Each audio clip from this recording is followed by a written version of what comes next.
I remember the precise moment my world shattered, not with a scream or a fight, but with a whisper of crimson against white cotton.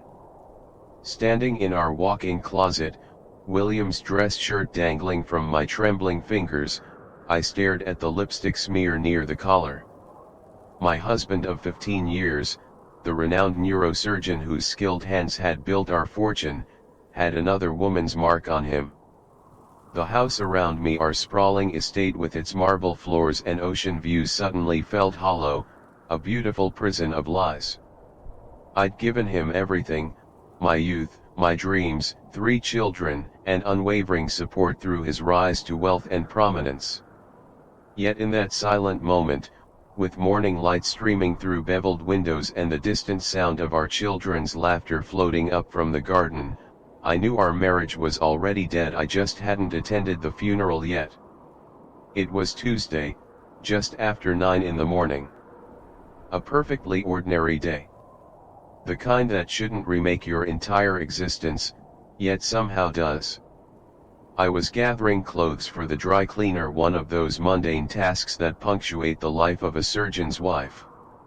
William had left for the hospital at dawn, kissing my forehead while I pretended to sleep. We'd been doing that lately, pretending we were still happy, still in love, still the power couple that graced charity galas and medical journal covers. The house was quiet except for the steady tick of the grandfather clock in the hallway, a wedding gift from William's parents. I had just finished stripping the bed linens when I noticed his gym bag partially hidden behind the row of Italian leather shoes in our closet. Strange. William always left it in the mudroom. Something pulled me toward it, intuition maybe, or perhaps just the unusual break in his meticulous routine. The zipper was open, just enough to reveal the crumpled edge of a dress shirt. The one he'd worn to last night's emergency surgery. I didn't want to look. Some part of me already knew, already felt the ground shifting beneath my feet. But I reached for it anyway, pulled it from the bag, shook it out to fold properly. That's when I saw it. A perfect lipstick print on the collar. Blood red. Almost mocking in its precision. The world tilted. I gripped the door frame, suddenly unable to trust my legs. My chest constricted, each breath shallow and insufficient. Time seemed to slow, distorting around that single crimson stain. I knew that shade. It wasn't mine. I'd always worn subtle pinks and nudes, colors William once said were elegantly understated. This was bold. Demanding to be seen. Mom. Emma's voice floated up the stairs. Can you sign my permission slip before piano? I swallowed hard, folded the shirt mechanically, and placed it on William's side of the bed. Evidence. Proof of something I'd been feeling but couldn't name. Coming, sweetheart, I called back, amazed at how normal my voice sounded when everything inside me was screaming. I signed Emma's form with hands that somehow stayed steady, helped Tyler find his missing soccer cleat, reminded both twins about their science project due Friday. All while carrying that shirt in my mind, its weight heavier than any burden I'd shouldered during our marriage. After the school drop-offs, I returned to our empty house, 8,000 square feet of polished perfection that suddenly felt like a museum to a life that no longer existed. I wandered from room to room, touching the expensive furnishings William had insisted on, the artwork he'd purchased at auctions to solidify our position, the family portraits arranged just so on the grand piano I rarely played anymore. I ended up back in our bedroom, staring at that shirt still laid out like a corpse on our $1,000 sheets. In 15 years of marriage, I'd never once checked William's phone, his emails, his pockets. Trust wasn't something we discussed, it was the foundation we'd built upon. Or so I thought. Now I stood in the wreckage of that foundation, holding the evidence of its collapse in my hands, wondering how I'd missed the cracks forming all around us. The lipstick wasn't just a stain. It was the first domino in a cascade that would soon reveal how little I knew about the man whose name I carried, whose children I'd borne, whose life I'd helped build. And standing there in our beautiful bedroom, surrounded by all the trappings of our success, I felt something unexpected beneath the pain and betrayal, a flicker of curiosity. Who was William Carter, really?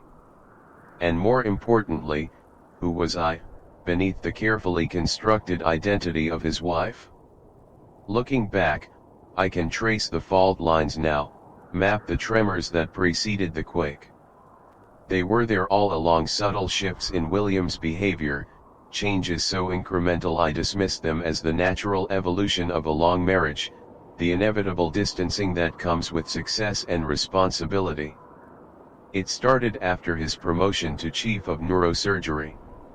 The hospital board had chosen him over surgeons with decades more experience, citing his innovative techniques and success rates. At 43, William became the youngest chief in the hospital's history, his income jumping to 7 figures practically overnight. We celebrated with champagne on our terrace overlooking the Pacific, the city lights spread below us like fallen stars.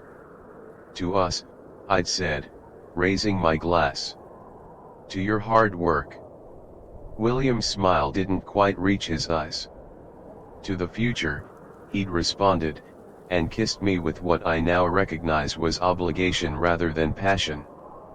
That night, he slept in the guest room. Claimed he was too wired to sleep properly and didn't want to disturb me. I believed him. The first of many allowances I would make. His schedule expanded, consuming evenings and weekends that had once been sacred family time. When I suggested hiring household help to ease my burden with the children, he agreed immediately, not because he cared about my exhaustion, I realize now, but because it freed him from guilt. I'd be home more if I could, became his mantra, delivered with a practiced sincerity that fooled everyone, including me. The physical distance grew like a slow tide. His touches became perfunctory, a hand on my shoulder at dinner parties, a quick peck on the cheek before leaving for work. Our lovemaking, once passionate and frequent, dwindled to occasional encounters initiated by me, endeared by him. I tried everything: new lingerie, weekend getaways, even suggesting counseling. It's just stress, he'd assured me. This new position comes with pressures you can't imagine. I nodded, understanding as always. Supporting as always. His absences accumulated: Tommy's 10th birthday party, missed because of a complicated case. Emma's piano recital, where she played the piece they'd chosen together, her eyes constantly drifting to the empty seat beside me. Christmas Eve, when he arrived home at midnight, smelling of expensive scotch rather than hospital antiseptic. The board had a last-minute gathering, he explained, not meeting my eyes. Politics, you know how it is. I did know.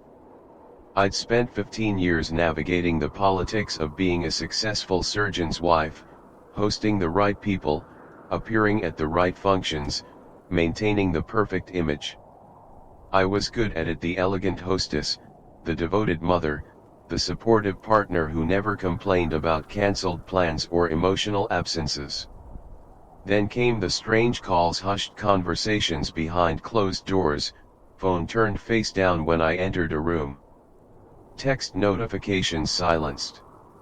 New passwords on his devices. Patient confidentiality, he said when I commented once, his tone carrying a warning edge I'd never heard before. You know I can't risk violations. Of course. Always reasonable. Always an explanation that made me feel small for questioning. My sister Kate noticed during her visit last Thanksgiving. We were preparing dinner while William took a call in his study, another interruption during family time. "Are you happy, Jen?" she asked quietly, her eyes concerned. "Of course," I answered automatically. "Why wouldn't I be?" Kate's gaze was too knowing, too penetrating. "You don't laugh anymore." "Not really." I dismissed her concern, changed the subject. But that night, I studied my reflection in the bathroom mirror, searching for the woman I used to be. When had the light in my eyes dimmed? When had the lines around my mouth deepened from smiling to enduring? There were financial warning signs: too large withdrawals from our joint account, new credit cards in his name only, investment decisions made without consultation. When I asked, William's answers were always tinged with condescension. "It's complex financial planning, Jennifer. Do you really want me to explain hedge fund structures right now?" I didn't. So I stopped asking, stopped noticing, stopped trusting my own instincts. Each question unasked, each doubt suppressed, each explanation accepted, they were bricks in a wall that would eventually separate me from the truth. The woman I'd become, accommodating, undemanding, willfully blind, was a stranger wearing my face. And the man I'd married had become a stranger too, though it would take finding that lipstick stain for me to finally admit it. Our 15th anniversary loomed on the horizon, a milestone that once would have warranted months of planning. I'd been contemplating a surprise trip to the Amalfi Coast, where we'd spent a magical week after William completed his residency. Before the children, before the wealth, before he became the William Carter, whose name appeared in medical journals and whose face graced hospital promotional materials. I needed to check his schedule, make sure he could block the dates. His phone lay on the kitchen counter while he showered upstairs, the water pipes humming through the walls of our home. I hesitated, my finger hovering over the screen. In 15 years, I'd never checked his phone. Not once. Just his calendar, I told myself. Just to see if he's free that week in June. The screen lit up at my touch. A text notification appeared instantly. "Rebecca, last night was incredible. Still feeling you inside me. When are you telling her?" The kitchen tilted around me. My hand gripped the marble countertop, its cool surface suddenly the only solid thing in my universe. I shouldn't read more. I should put the phone down, walk away, preserve what little dignity remained. Instead, I entered his passcode, our wedding date, ironically, and opened the message thread. Hundreds of texts scrolled before me. Months of conversations. Intimate photos. Plans made while I sat waiting at parent-teacher conferences or helped the twins with their science projects. My eyes caught fragments, each one a separate wound. "William, this dinner with the hospital board is endless. Jennifer's wearing that black dress I hate. Rebecca, poor baby. I know what I'd wear for you. Nothing. William, she's planning some anniversary surprise. Rebecca, seriously. She still thinks there's something to celebrate. William, I'll handle it. 2 more months, then I'm done playing house." Playing house. 15 years of marriage, 3 children, thousands of meals cooked, clothes washed, school projects supervised, social events organized, reduced to playing house. I heard the shower stop. Quickly, I replaced the phone exactly as I'd found it, moved to the coffee maker with trembling hands. By the time William entered the kitchen, hair still damp, I had his coffee poured just how he liked it, black, 1 sugar. "You're up early," he commented, reaching for the mug I offered. "Couldn't sleep," I replied, amazed at how normal my voice sounded. How I could stand there, pass him coffee, and not scream or collapse or throw something heavy at his handsome, lying face. "I've got that spinal surgery today," he continued, scrolling through his phone. Did he check for messages from her? Was he anxious I might have seen? "Don't wait up, it'll be late." "Good luck with the surgery," I said, the words automatic, part of our morning ritual. He kissed my cheek absently, grabbed his keys, and left. The door closed behind him with a soft click that somehow sounded like a vault ceiling. I made it to the downstairs bathroom before vomiting, my body rejecting the poison of his betrayal. Kneeling on the cold tile floor, I retched until there was nothing left but bitter bile and the taste of my own naivete. Rebecca. I knew her. Dr. Rebecca Harrington. Neurosurgical fellow.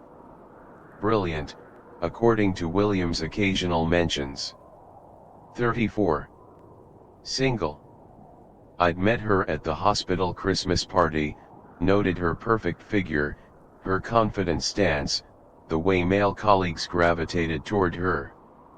I'd felt a momentary pang of insecurity, quickly dismissed as unworthy. Now I searched my memory for every mention of her name, every late-night emergency, every weekend conference that couldn't be missed. How long had it been happening? The texts went back at least 8 months.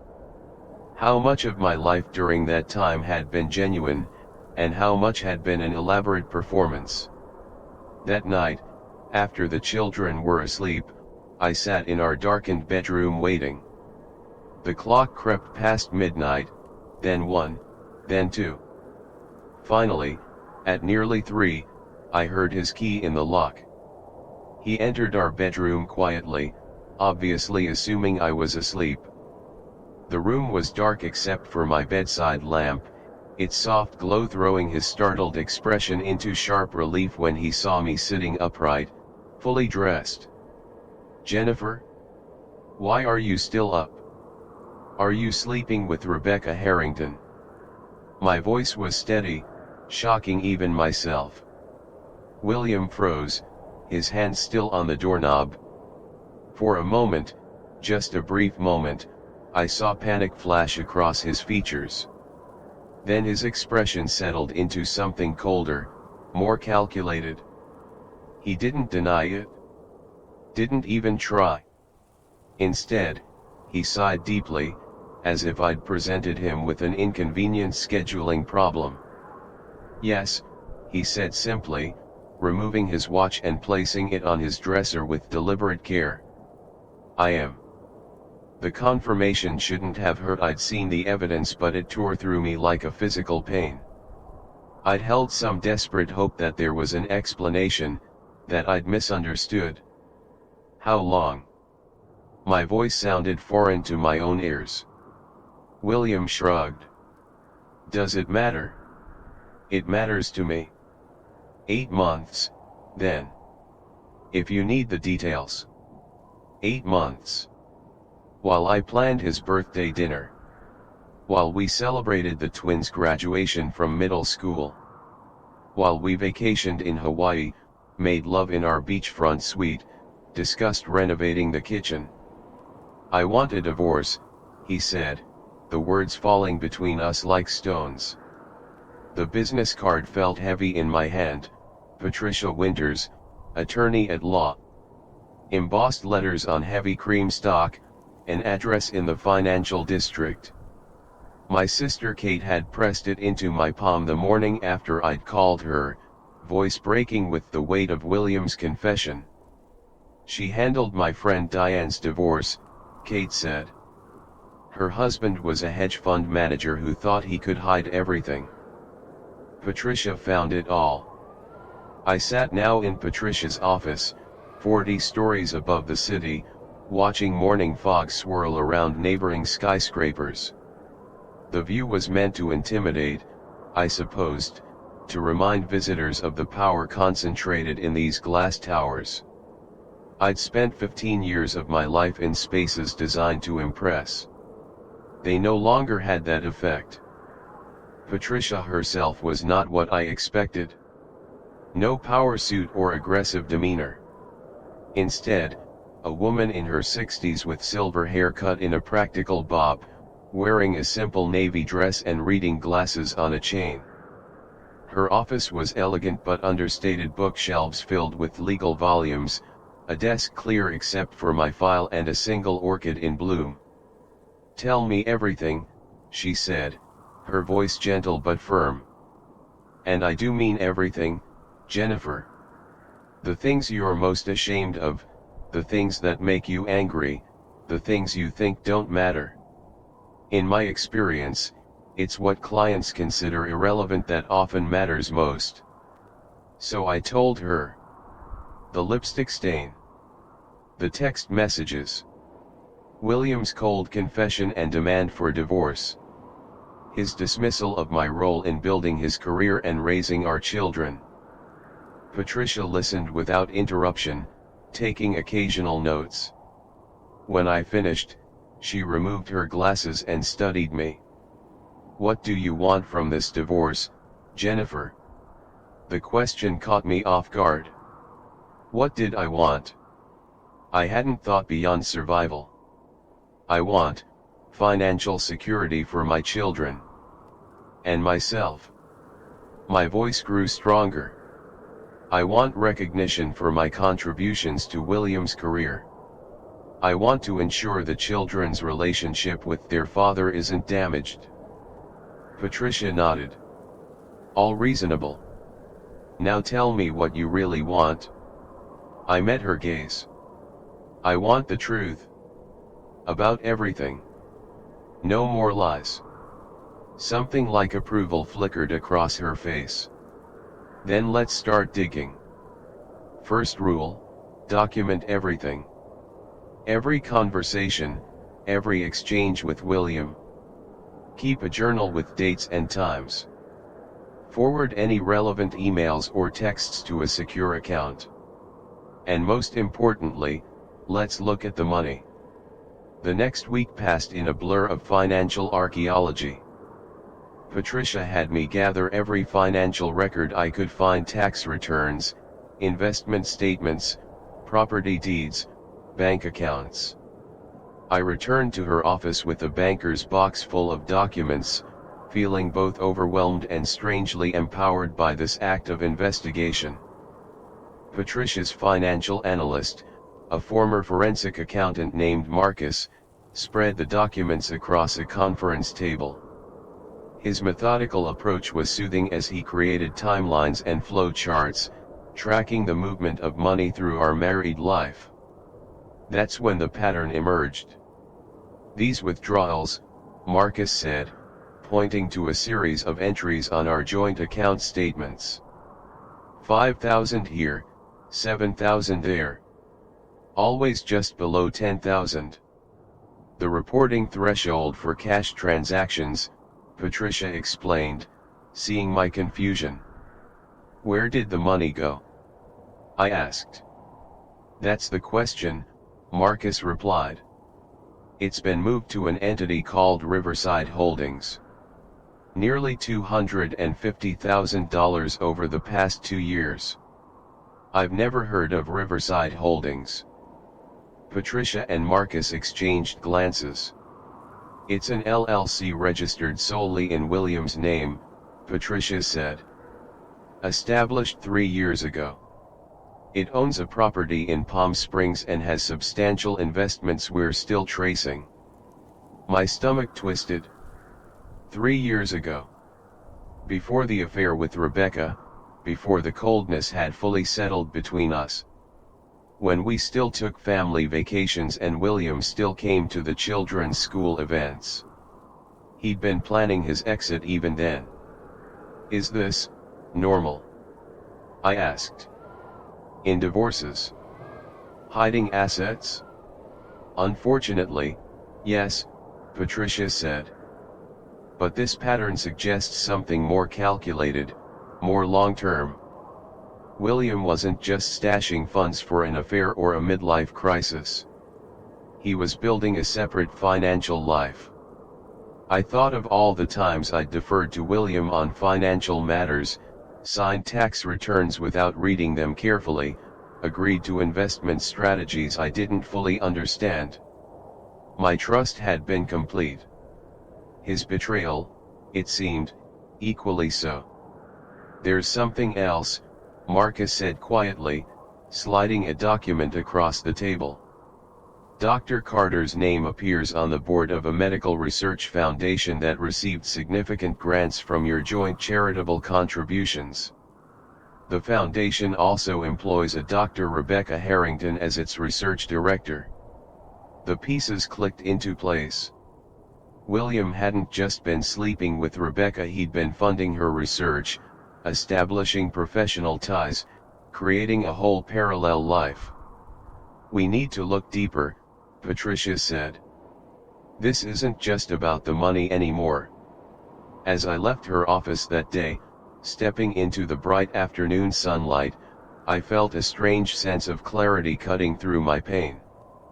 William's betrayal wasn't just personal, it was systemic, calculated, woven through every aspect of our shared life. Patricia's parting words echoed in my mind. "In my experience, Jennifer, when someone goes to these lengths to hide assets, there's usually something bigger they're trying to conceal." What else was William hiding?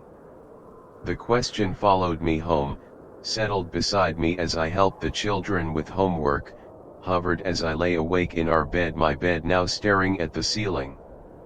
Whatever it was, I would find it.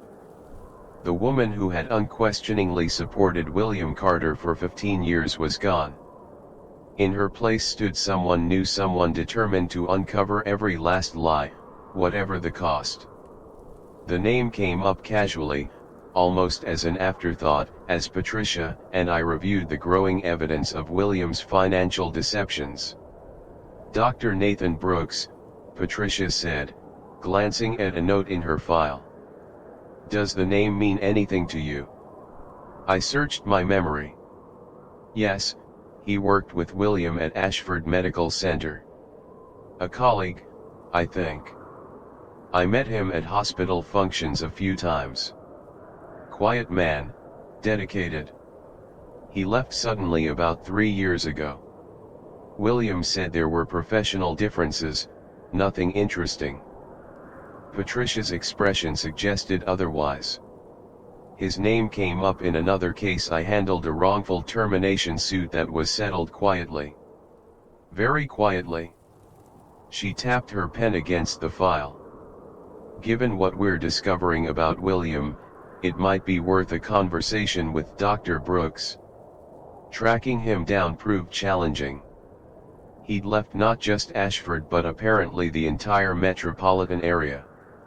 No social media presence, no listings in medical directories. Finally, through a nurse who'd once worked with him, one of the few contacts who hadn't immediately gone silent at the mention of William's name, I obtained a number for a small family practice in a rural community nearly 200 miles away. The receptionist who answered was protective. "Dr. Brooks isn't taking new patients at this time." "I'm not seeking medical care," I explained. "I'm Jennifer Carter. My husband is Dr. William Carter from Ashford Medical Center. I need to speak with Dr. Brooks about a personal matter." A long pause followed. I could hear her breathing, considering. Then, "Hold please." Moments later, a male voice came on the line. "Mrs. Carter." The wariness in his tone was unmistakable. "This is Nathan Brooks. I need to speak with you." "About William?" "About why you left Ashford." Another pause, longer this time. "I've been expecting this call for years," he finally said, his voice heavy with resignation. "I just didn't know which of us would break first, me with my conscience or William with his arrogance. We agreed to meet halfway between our locations, at a roadside diner where neither of us was likely to be recognized. I drove there the following day, telling the children I had errands to run, ignoring the questioning look from our housekeeper, who surely wondered why the lady of the house suddenly had so many mysterious appointments. I spotted Dr. Brooks immediately upon entering the diner. Seated in a back booth, coffee untouched before him, he'd aged dramatically in the 3 years since I'd last seen him. Deep lines etched his face, his hair now more gray than brown, shoulders slightly stooped as if carrying an invisible weight. He stood as I approached, a reflexive politeness at odds with the anxiety evident in his expression. "Mrs. Carter. Jennifer, please." I slid into the booth across from him. "Jennifer." He nodded, resuming his seat.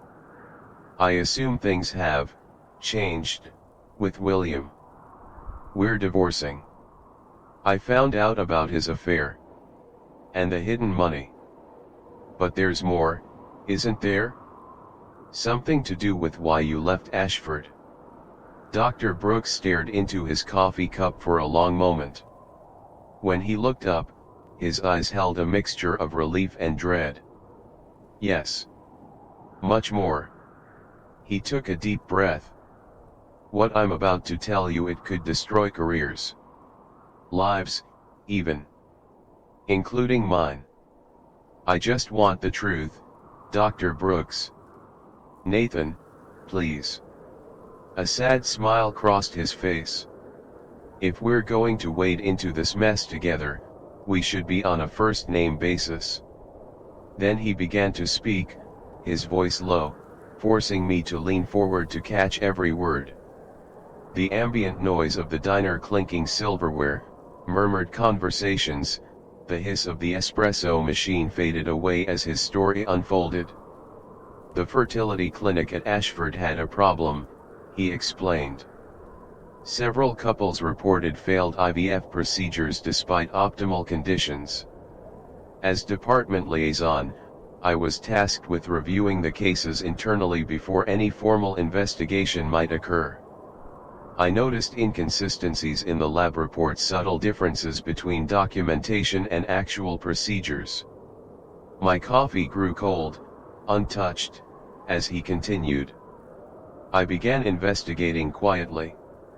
The clinic director, Dr. Mercer, was falsifying results, substituting specimens, manipulating success rates to maintain the clinic's reputation and funding. When I gathered enough evidence and confronted him privately, he didn't deny it. Instead, he told me William was not only aware but actively involved in the protocol adjustments, as they called them. My mind raced to connect this revelation to my own experience. William and I had undergone IVF treatments for all 3 of our children, multiple rounds, multiple failures before success. "I don't understand," I said, my voice barely audible. "Why would William be involved in this? He's a neurosurgeon, not a fertility specialist." Nathan's expression was pained. "That's what I couldn't figure out initially.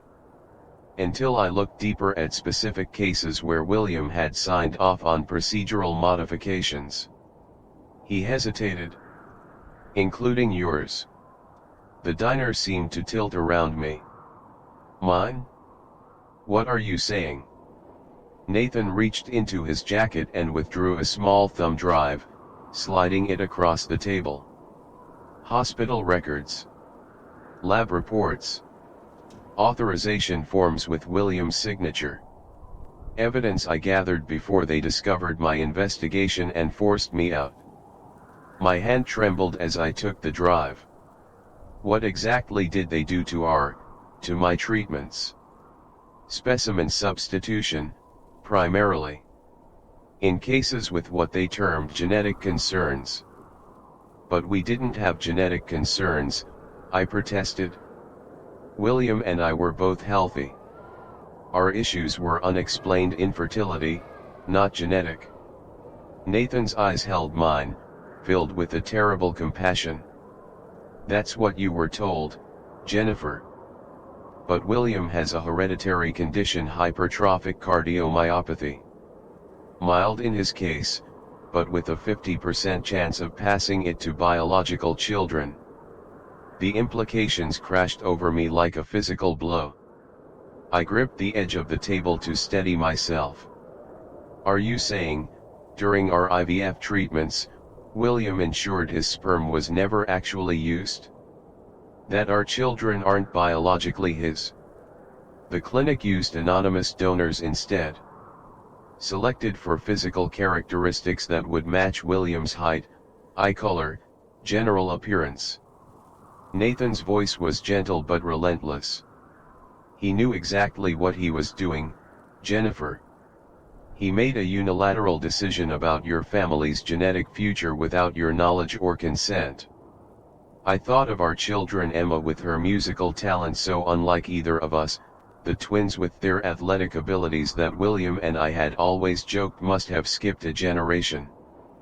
Had I always known, on some level? Had some maternal instinct whispered that the genetic connections weren't what they seemed? Why? I whispered, the single word containing all my confusion, all my pain. Why would he do this? Initially, career advancement. Mercer was on the hospital board that later promoted William. But beyond that, Nathan hesitated.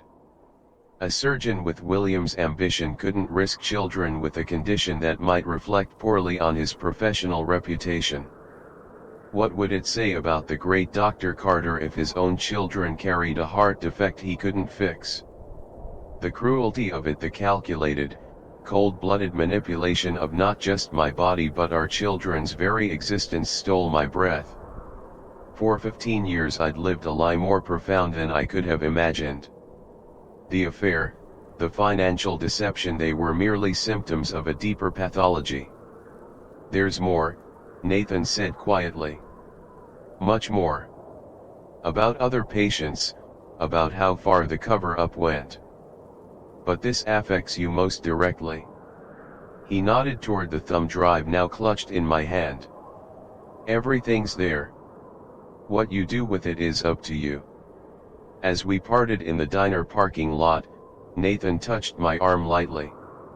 I'm sorry, Jennifer. I should have found a way to tell you sooner. Why didn't you? His smile was bitter. I tried reporting it through proper channels. Hospital administration. Medical ethics board. Even the police. Every time, the investigation disappeared. William has powerful friends, Jennifer. Very powerful friends. I drove home in a fog of disbelief, the thumb drive a small, hard presence in my purse. By the time I pulled into our driveway, the beautiful home William and I had chosen together, where we'd raised children who, I now knew, weren't biologically his, a cold clarity had replaced my initial shock. William hadn't just betrayed me as a husband. He'd violated me as a doctor, as the father of my children, as the man I'd trusted with everything most precious to me. That violation demanded more than just a divorce settlement. It demanded truth, justice, and a reckoning that would shake the foundations of William's carefully constructed world. That night, after the children were asleep, I plugged the thumb drive into my laptop and began to read. Every document, every falsified form, every betrayal in clinical, irrefutable detail. By morning, I knew exactly what needed to be done. The DNA testing service advertised discretion. Family genetic insights with complete privacy, their website promised. I made the appointment under my maiden name, drove to the suburban office park in an anonymous strip mall, and sat in a sterile waiting room with 3 other clients, all of us avoiding eye contact, all of us carrying secrets we needed science to either confirm or disprove.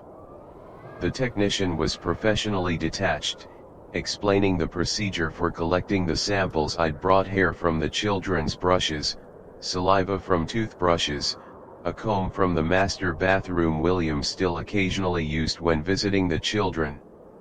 Results typically take 2 weeks, she explained, labeling each sample with methodical care. Would you like them sent by secure email or would you prefer to pick up physical copies? Email, I said. And I'll need 3 certified copies as well, please. She didn't ask why. In her line of work, the reasons were always complicated, always painful. Those 2 weeks stretched like years. William continued pushing for a quick divorce settlement, his lawyer sending increasingly aggressive proposals that would leave me with barely enough to maintain the children's current lifestyle. I deflected, requested extensions, cited emotional distress, all while maintaining the appearance of a woman reluctantly accepting her marriage's end. I went through the motions of daily life, helping with homework, attending school functions, preparing meals that went largely untasted. At night, I researched medical ethics violations and fertility fraud cases, building my understanding of what William and Ashford Medical Center had done. The cases I found were devastating: doctors using their own sperm instead of donors, clinics mixing up embryos, families discovering biological truths decades later when genetic health issues emerged or DNA ancestry tests revealed unexpected results. But nowhere did I find a case like ours: a husband deliberately ensuring his children weren't biologically his, creating a family on false pretenses while maintaining the fiction of genetic connection. The implications for my children were what kept me awake at night. What would this knowledge do to them? To their sense of identity? To their relationship with the only father they'd ever known? They were old enough to understand the concept of DNA, of biological parentage, but too young to comprehend the complexity of William's betrayal. And what of my own complicity? I had trusted William implicitly, signed whatever consent forms he'd placed before me, never questioned the medical processes he'd assured me were routine. My blind faith in my husband, the doctor, had allowed this deception to flourish. I found myself studying my children's faces with new awareness. Emma's musical ability that neither William nor I possessed. The twins' athletic prowess. Little mannerisms and traits I'd always attributed to distant relatives or random genetic expression. Had some part of me always known? Had maternal instinct whispered truths my conscious mind refused to hear? The call came on a Tuesday morning. I was alone in the house, having just returned from dropping the children at school. The woman's voice was professional, detached. Mrs. Taylor? This is gene-proof testing. We have your results. My maiden name sounded foreign after 15 years as Jennifer Carter. Yes, thank you. Would you like me to email them now, or would you prefer I go through them with you? Email, please, I said, needing to see the evidence with my own eyes, in the privacy of my home. Very well. The certified copies you requested will be ready for pickup tomorrow. I thanked her and ended the call, then sat at the kitchen island, staring at my laptop screen, waiting for the notification. When it came, a simple results available subject line, my finger hovered over the trackpad for a long moment before clicking. The PDF loaded slowly, deliberately, as if the data itself resisted revelation. Technical language filled the screen: statistical probabilities, marker matches, scientific terminology meant to impose objective distance on profoundly personal information.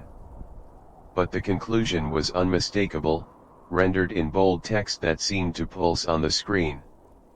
The alleged father is excluded as the biological father of the tested children. The probability of paternity is 0%. Scientific confirmation of what Nathan Brooks had told me. Proof that the man who had helped me select preschools, who had taught the twins to ride bikes, who had sat beside me at countless pediatrician appointments, was not biologically related to our children. I printed the results, my hands steady, my mind curiously calm. The devastation had crystallized into something harder, colder. This wasn't just about an affair or hidden assets. This was about a fundamental betrayal that had begun before our children were even conceived. William had deprived me of choice. He had constructed an elaborate lie that shaped 15 years of my life, my identity as a mother, our children's very existence, all while positioning himself as the generous provider, the dedicated father, the brilliant surgeon saving lives. I made 3 copies, one for my lawyer, one for the safety deposit box I'd opened in my name only, and one that I slipped into a cream-colored envelope with the Ashford Medical Center logo taken from William's home office during those weeks of pretending nothing had changed. That evening, when William came to have dinner with the children, a performance of fatherly devotion that now seemed obscene in its hypocrisy, I studied him with new eyes. How had he done it? How had he sat across from these children year after year, accepting their Father's Day cards, attending their school performances, all while knowing they shared not a single strand of his DNA? What kind of man could sustain such a deception? What kind of doctor could violate every ethical principle of his profession? What kind of human being could rob his wife of the most basic reproductive autonomy? As he was leaving, helping Emma with her jacket in the foyer, he caught me watching him. Something in my expression must have betrayed my new knowledge, because a flicker of unease crossed his face. "Is everything all right, Jennifer? You seem different tonight." I smiled, an expression I knew didn't reach my eyes. "Just thinking about the future, William. About truth and consequences." His brow furrowed slightly. "That sounds ominous. Does it?" I tilted my head. "I suppose it depends on what you have to hide." A subtle tensing of his shoulders, there and gone in an instant. Then his habitual mask of confident control slipped back into place. "The children seem to be adjusting well to our new arrangement," he said, changing the subject. "That's good. Change is always hardest on the kids." "Yes," I agreed. "Finding out your parents aren't who you thought they were can be quite traumatic." His hand froze on the doorknob. For a moment, neither of us breathed. Then he forced a laugh that sounded brittle even to my ears. "You've been reading too many divorce horror stories online, Jennifer. Our situation is perfectly amicable." He opened the door. "I'll have my lawyer call yours tomorrow about accelerating the settlement timeline." As the door closed behind him, I placed my hand on the envelope containing the DNA results, now hidden in my desk drawer. The truth changed everything. And I now possessed the power to make sure it changed everything for him too. With the DNA test results in hand, my grief transformed into something sharper, more focused. William had constructed a false reality for 15 years, and now I would dismantle it methodically, completely. I began by reaching out to other families who'd undergone fertility treatments at Ashford during William's oversight. Dr. Brooks provided a list of 27 couples who might have been affected. The conversations were excruciating. How do you call a stranger and ask if they've ever questioned their children's parentage? Most refused to speak with me, unwilling to question the origins of their precious children. 5 agreed to meet. The Millers had twins who looked nothing like them. The Patels had a daughter with unexpected medical issues that matched no family history. The Johnsons, Garcias, and Wilsons each had stories of miraculous conceptions after multiple failed attempts once Dr. Mercer took personal interest in their cases. We gathered in my living room one evening, these strangers united by a terrible suspicion.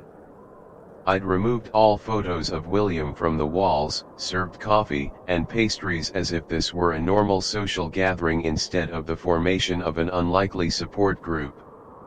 "We were just so grateful," Sarah Wilson told me, tears streaming down her face as she clutched her husband's hand.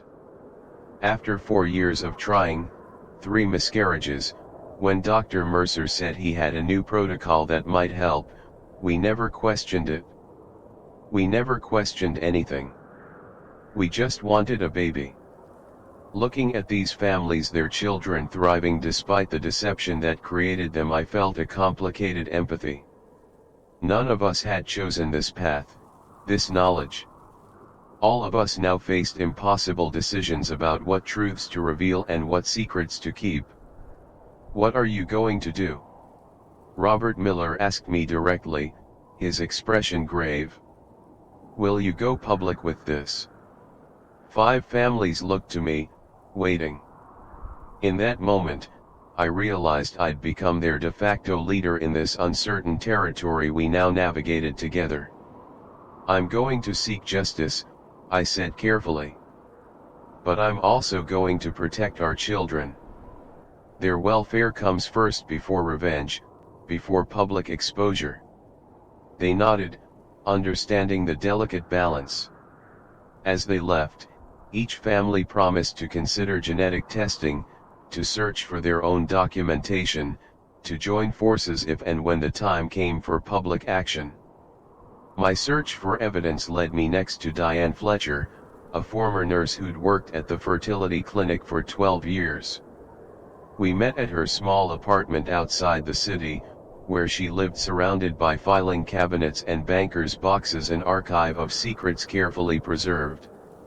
"I kept records of everything," she explained, her hands trembling slightly as she pulled out a leather-bound journal. "Patient names, procedural modifications, signatures authorizing changes. They thought I destroyed it all when I left." "Why didn't you report them?" I asked, accepting the heavy journal she passed to me. Diane's smile was bitter. "I did. Hospital administration, medical ethics board, even the police. Every time, the investigation disappeared. Your husband has powerful friends, Mrs. Carter. Very powerful friends." She showed me entries dating back 8 years, meticulous documentation of specimen substitutions, falsified consent forms, procedural irregularities. William's signature appeared repeatedly authorizing protocol adjustments in cases with genetic concerns. "And my case?" I asked quietly, dreading yet needing to see it in black and white. Diane turned to a page marked with my name and dates matching our IVF procedures. The entry was brief but devastating: special instruction from Dr. Carter himself, specimen replacement authorized due to quality concerns. No donor identification recorded. I photographed every page, every signature, every damning note. As I was leaving, Diane pressed a business card into my hand. "Medical Ethics Investigation Unit. Ask for Agent Dawson. Tell him I sent you." Michael Dawson worked for a joint task force investigating healthcare fraud. From his Spartan office in a federal building downtown, he'd been building a case against Ashford for 18 months but couldn't penetrate the wall of silence surrounding the fertility clinic. "Your evidence could be the key," he explained during our first meeting, spreading the photos from Diane's journal across his desk.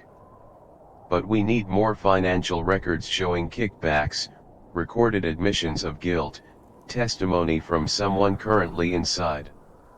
I thought of the families I'd met, their lives already upended.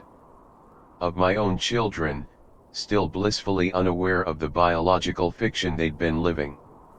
If I help you, I said, I need guarantees. About privacy for the families involved. About protection from retaliation. Dawson nodded, understanding. We can work with that. But Jennifer, you should know cases like this, they rarely stay contained. At some point, this will likely become public.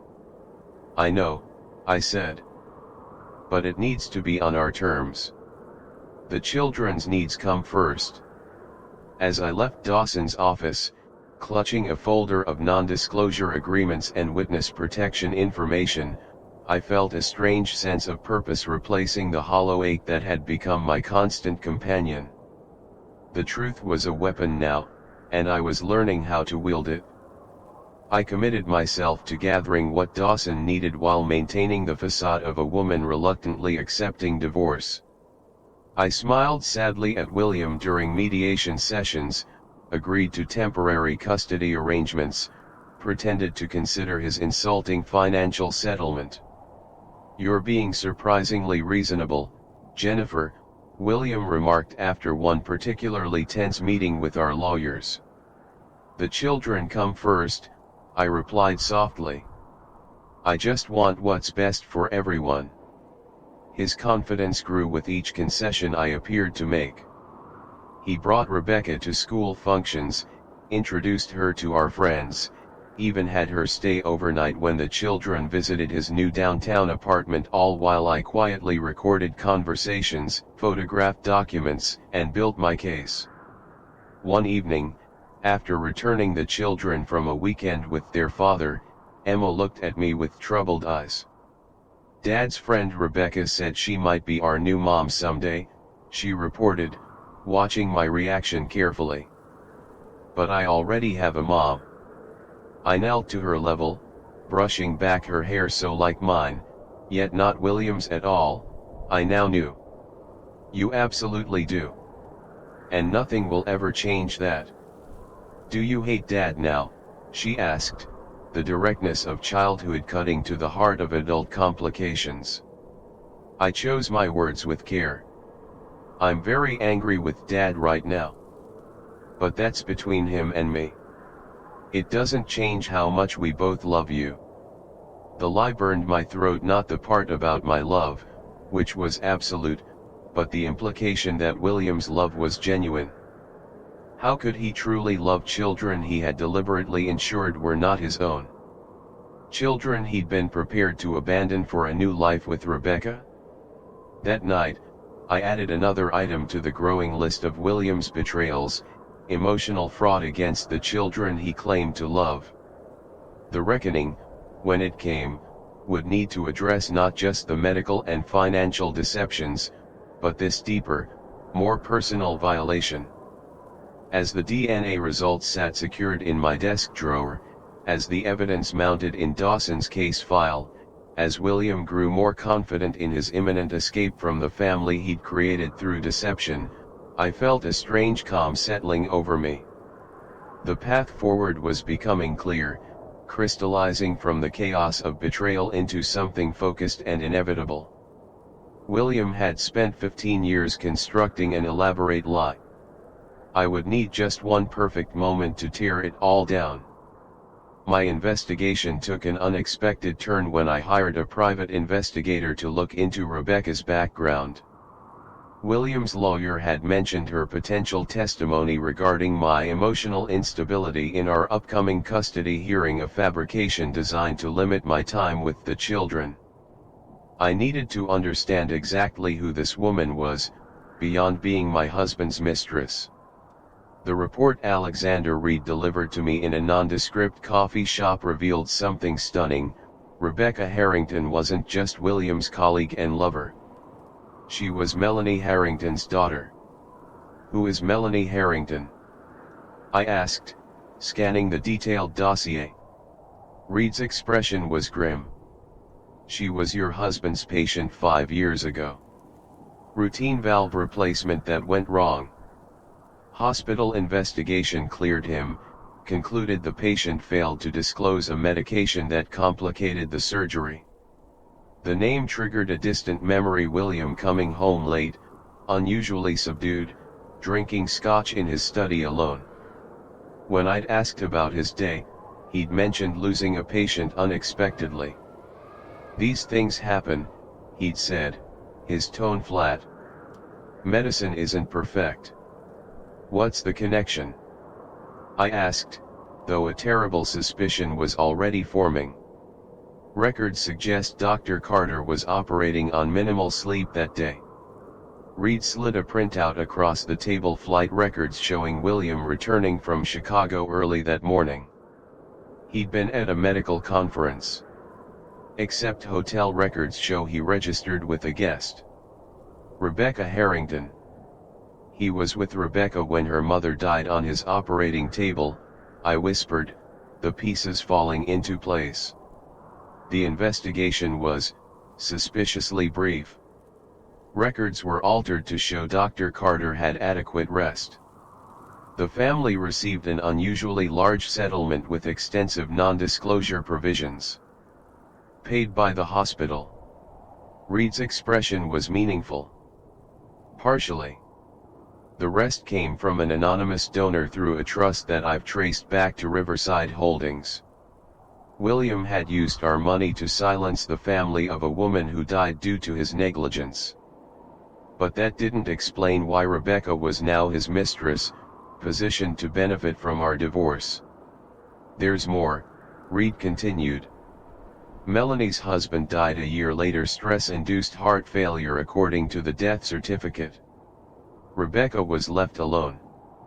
She changed her name from Rebecca Williams back to her mother's maiden name, Harrington. Erased connections to her past. Then methodically worked her way into your husband's life, first as a colleague, then more. She's been planning revenge," I said, understanding dawning.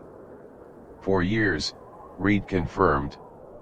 "Though I suspect your husband doesn't know who she really is. She's been extremely careful." I sat back, absorbing this new dimension to William's betrayal. He'd lied about the circumstances of a patient's death, falsified medical records, misused our funds to cover his mistakes. And now he was leaving me for the daughter of a woman who had died under his negligent care, a woman deliberately targeting him for her own justice. It was almost poetic. I debated confronting Rebecca, perhaps even suggesting we work together. Our goals seemed aligned: both of us wanted William to face consequences for his actions. But after careful consideration, I decided against it. Rebecca's motivations were emotional, volatile. She wanted personal revenge, regardless of collateral damage. My focus needed to remain on systematic justice, on protecting the families affected by the fertility fraud, on securing my children's future. So I incorporated this new information into my growing case and continued my methodical gathering of evidence. Over the next month, I worked with Agent Dawson to document the money trail from Ashford to Riverside Holdings to offshore accounts, securing sworn statements from patients whose treatments had been compromised, building a comprehensive picture of the fraud perpetrated by William, Dr. Mercer, and Ashford Medical Center. Dawson built the legal case while I constructed something more personal: the complete dismantling of William Carter's carefully crafted image. I recorded William during one of our co-parenting discussions, subtly steering the conversation toward the children's health. "The twins have your eyes," I mentioned casually as we sat in our kitchen, my kitchen now finalizing weekend arrangements. "Good genes," he replied, distracted by his phone. "Do you ever wonder if they inherited your heart condition?" His head snapped up. "What?" "Hypertrophic cardiomyopathy. Dr. Brooks mentioned it." William's face darkened. "Brooks should keep his mouth shut about things that don't concern him." "Don't our children's health concern him?" "Concern me. There's nothing to worry about," he dismissed. "I had them tested years ago. They're fine." How could you test them without telling me? I'm their father and a doctor. I made a medical decision. The recording captured every word: his acknowledgement of the condition, his admission of testing our children without my knowledge, his continued pretense of biological connection. It was the final piece Agent Dawson needed to complete the case against William. As I built evidence for the legal proceedings, I also prepared myself emotionally for what would follow. The exposure of William's fraud would affect not just him, but our children, our social circle, the medical community that had elevated him to near sainthood. Patricia, my divorce attorney, warned me repeatedly about the potential fallout. Are you certain you want to pursue this, Jennifer? A quiet divorce with a generous settlement might be less dramatic for everyone. I'm certain, I replied, my resolve hardening with each new revelation. This isn't about the money anymore. It's about the truth. It's about holding someone accountable who believed he was above accountability. The timing couldn't have been more perfect. The annual Ashford Medical Center Gala was approaching, the most prestigious event on the hospital's calendar. William had been selected to receive the Physician of the Year award for his groundbreaking contributions to cardiac surgery and unwavering ethical standards. The invitation arrived at our house, still addressed to both of us despite our pending divorce. William texted that he'd be taking Rebecca as his date, but I was welcome to attend if it wouldn't be too awkward. I replied with a perfect blend of wounded dignity and gracious acceptance, I wouldn't miss it. You deserve this recognition. What William didn't know was that I had already met with the hospital board chairman, sharing select pieces of evidence. A special session had been scheduled immediately preceding the gala, a session where Agent Dawson would present the full case against William, Dr. Mercer, and the fertility clinic. As I prepared my gala dress, a sleek black gown that Rebecca had once mocked as suburban mom tries sophistication, in a text to William I discovered I received notification that William and Rebecca would be celebrating at Vincenzo's after the award ceremony. Our special restaurant where he'd proposed 15 years ago. It was the perfect finishing touch to my carefully orchestrated revelation. The envelope with the DNA results was ready, the authorities were prepared, every detail had been considered. For the first time in months, I felt a sense of calm certainty. William had spent 15 years constructing a lie. Tomorrow night, the truth would finally be told. The children sensed something was coming. Children always do, their emotional antennae more finely tuned than adults give them credit for. Emma developed mysterious stomach aches. The twins became unusually quiet, their typical boisterous energy subdued. They watched me with careful eyes when they thought I wasn't looking. Is Dad coming home? Tyler asked one night as I tucked him in, his voice small in the darkness of his bedroom. The question caught me off guard. William had been gone for months now, his visits restricted to scheduled outings and occasional dinners. No, sweetheart. Dad and I are still getting divorced. Because of his girlfriend. I sat on the edge of his bed, choosing my words carefully. Partly. But sometimes adults grow apart in ways that have nothing to do with other people. Rebecca says we might move into her apartment building. That we'd be closer to her. His voice carried no emotion, just a recitation of fact. I controlled the surge of anger that rose at this casual revelation of their future plans. That's something your dad and I would need to discuss. No decisions like that will be made without both of us agreeing. Tyler nodded, seemingly satisfied. But as I kissed his forehead and turned to leave, he spoke again. Mom? Are we still a family? Even without Dad here? The question pierced my heart. Always, I promised. That never changes. But so much was about to change. As the gala approached, the separate threads of my investigation were coming together, forming a rope strong enough to hang William's reputation, career, and freedom.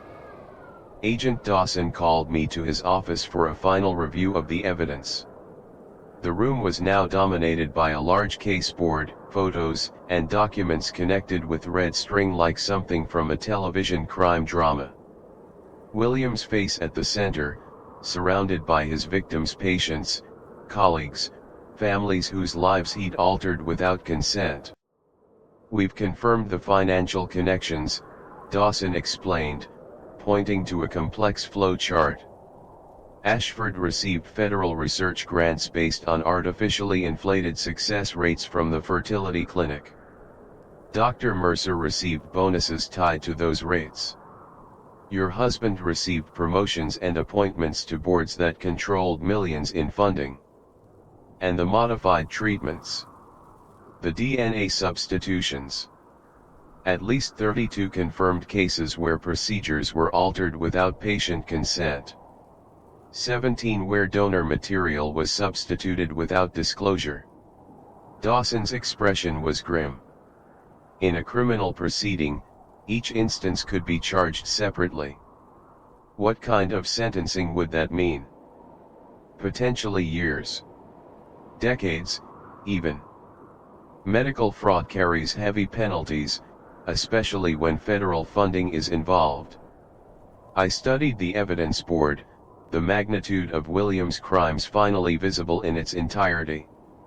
This wasn't just about our marriage, our children. It was about a systematic abuse of power, of trust, of the very foundation of the doctor-patient relationship. "Are you prepared for what comes next?" Dawson asked quietly. "Once we move, there's no going back. Your life, your children's lives, everything changes." I thought of Tyler's question, "Are we still a family?" Of the other families affected, their lives built on the same biological fiction as ours. Of future patients who might suffer under doctors who believed themselves untouchable. "I'm prepared," I said, my voice steady. This was never just about me. The next morning, I met with Patricia to finalize our divorce strategy in light of the impending criminal charges. She'd shifted from cautious skepticism to full support as the evidence mounted. "The custody situation becomes complicated once criminal charges are filed," she warned, reviewing our documents. "But the DNA revelations actually work in your favor legally. William has no biological claim to the children. He's the only father they've known," I pointed out, still struggling with this aspect of our new reality. "Yes, and that will be considered. But his deliberate deception regarding their conception weighs heavily against him." She studied me over her reading glasses. "Have you decided when you'll tell them?" The question I'd been avoiding. "After," I said. "After William is exposed, after the initial media frenzy dies down. They deserve to hear it from me, not from news reports or gossip." Patricia nodded. "We'll need a child psychologist experienced in helping families through genetic identity issues. I've compiled a list of recommendations." As I left her office, the weight of what was to come settled more firmly on my shoulders. The revelation of William's fraud would bring justice, but also pain to my children, to other families, to colleagues who had trusted him. Was I right to pursue this so ruthlessly? To reject the easier path of quiet divorce and shared secrets? The question followed me home, lingered as I prepared dinner for the children, hovered as I helped with homework and bedtime routines. That night, unable to sleep, I found myself in William's study, a room I'd rarely entered during our marriage, his private domain where he'd conducted the business of being Dr. William Carter, surgical genius. Now I sat at his desk, opened drawers I'd never explored, examined the carefully curated artifacts of his professional persona.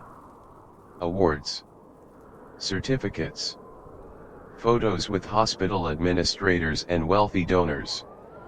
A life meticulously constructed to project authority, expertise, success. In the bottom drawer, locked but yielding to the key I'd found in his bedside table weeks ago, I discovered a journal, not a diary of personal thoughts, but a record of professional achievements. Each entry clinical, detached, focused on career advancement. The children's births merited only brief mentions, noting potential complications avoided, successful outcomes achieved. Even in this private document, William wrote of his life as if crafting a medical case study. One entry caught my eye, dated shortly after we'd begun fertility treatments. Genetic testing confirmed suspicions re HCM. Mild presentation but significant transmission risk. Discussed with M alternative protocols available through clinic. Jennifer need not be informed, additional stress counterproductive to successful implantation. Decision made in best interests of future offspring and career considerations. Reading his cold assessment of our most intimate struggle reduced to clinical language and professional calculation crystallized my resolve. This wasn't just about exposing William's fraud.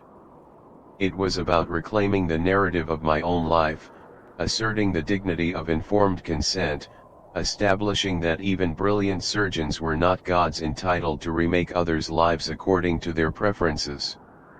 The next day, I made final preparations for the gala.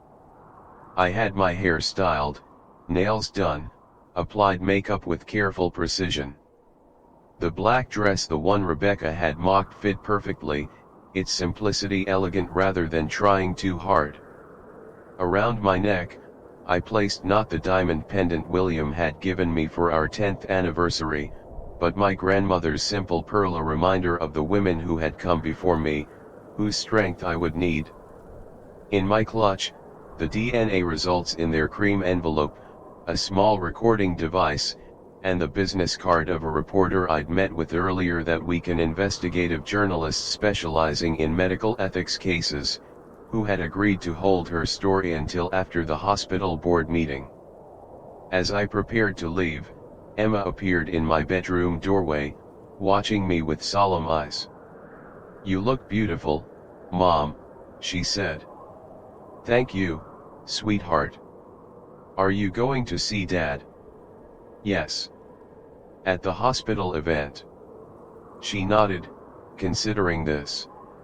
"Will you tell him I finished my science project? I got an A." "Of course."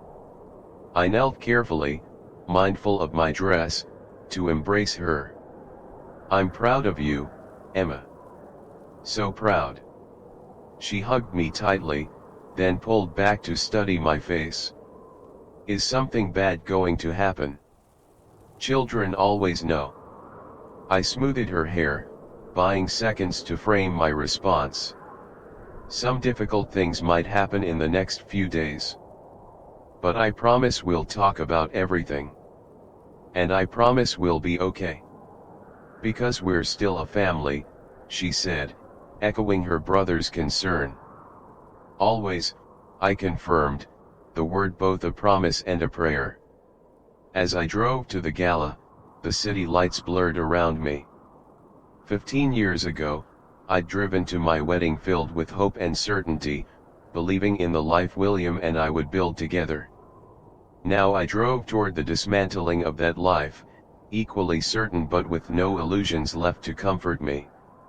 The hotel loomed ahead, its elegant facade lit for the occasion, attendants in formal wear directing arriving guests. I handed my keys to the valet, straightened my shoulders, and walked into the lobby. Agent Dawson waited near the entrance to the ballroom, inconspicuous in a dark suit that might have belonged to any hospital administrator or donor. Our eyes met briefly, a silent confirmation that everything was in place. The night that would change everything had begun. The story of Melanie Harrington's death had many versions. The official hospital report cited unforeseen complications during routine valve replacement surgery. The confidential settlement documents referenced possible procedural irregularities mitigated by patient non-disclosure of medication history. The obituary described a beloved mother and teacher who passed suddenly, surrounded by family. The truth, as I now knew, was far more damning. 5 years ago, William had attended a medical conference in Chicago. He'd brought along Dr. Rebecca Williams, then a promising young cardiac fellow he was mentoring. They'd shared a hotel room, attended minimal conference sessions, and caught a red-eye flight back, arriving just 2 hours before William was scheduled to operate on Melanie Harrington. Hospital protocols required a minimum 8-hour rest period before complex surgeries. William had falsified his attendance log, having a colleague badge in for him earlier that morning to create the appearance of adequate rest. During Melanie's surgery, his fatigue-impaired judgment led to a critical error, one he then covered up by altering surgical notes and blaming the patient's supposed failure to disclose medication use.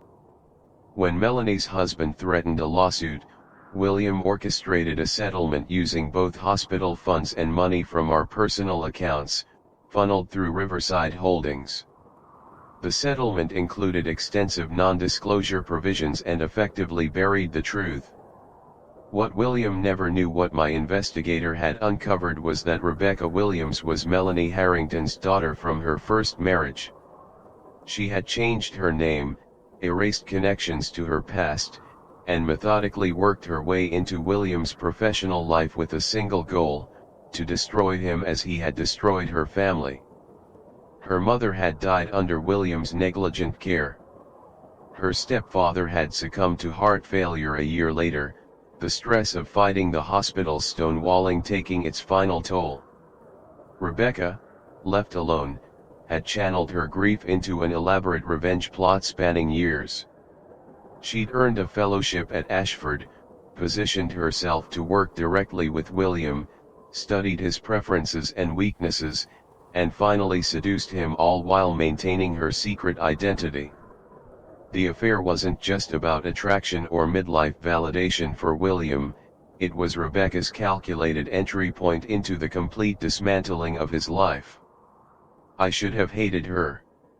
This woman was sleeping with my husband, planning to become stepmother to my children, deliberately fracturing my family as part of her revenge. Yet as I stood in the crowded hotel ballroom, watching her cling to William's arm in a crimson dress that matched her signature lipstick, I felt an unexpected kinship with her. We were both women wronged by William Carter. Both fighting for justice in our own ways. Both willing to sacrifice years of our lives to hold accountable a man who believed himself beyond consequences. She caught me watching them from across the room, her smile faltering momentarily before she recovered, whispering something to William that made him turn. Our eyes met, and I raised my champagne glass slightly, a gesture somewhere between acknowledgement and challenge. William frowned, excused himself from the hospital board chairman he'd been charming, and made his way to